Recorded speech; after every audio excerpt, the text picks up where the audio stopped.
Minsan, naiisip natin, bakit parang unfair ang buhay? Madalas nating naitatanong sa ating sarili, bakit may mayaman? Bakit may mahirap?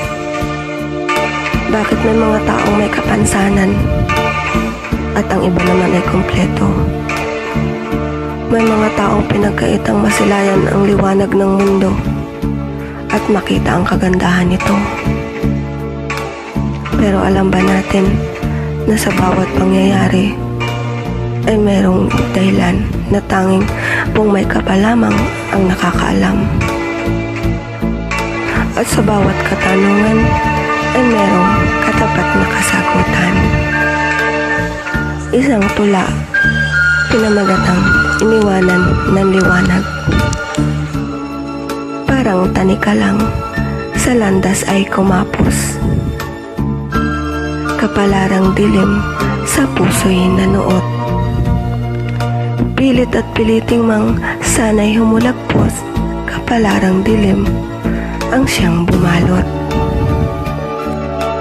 Naisin mang tanawin, liwanag sa silangan, at paglubog ng araw sa dakong kanluran.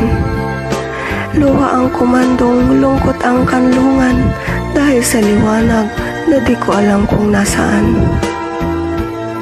Nasaan ang liwanag? Tanong sa isipan. Sadya bang ang tadhana, minsay mapanlin lang? Liwanag na tanging aking inaasam, pinagkait pa sa'kin ng tung kapalaran. Hindi man kagustuhan, ako'y pagkaitan, na ang ganda ng mundo'y aking masilayan. Sa puso'y walang tampot, walang pagdaramdam, pagkat ito'y kaloob ng puong may kapal. Para sa'yo, Kuya Sunny Boy Perez ng Bakungan Pola.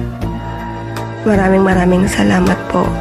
Isa ka sa napahanga ko nang minsang nag-guest ako sa APFM Pinamalayan. Sana po magkita na tayo ng personal. Thank you so much. God bless you. Alam ko po mahal na mahal ka ni Lord. Thank you so much.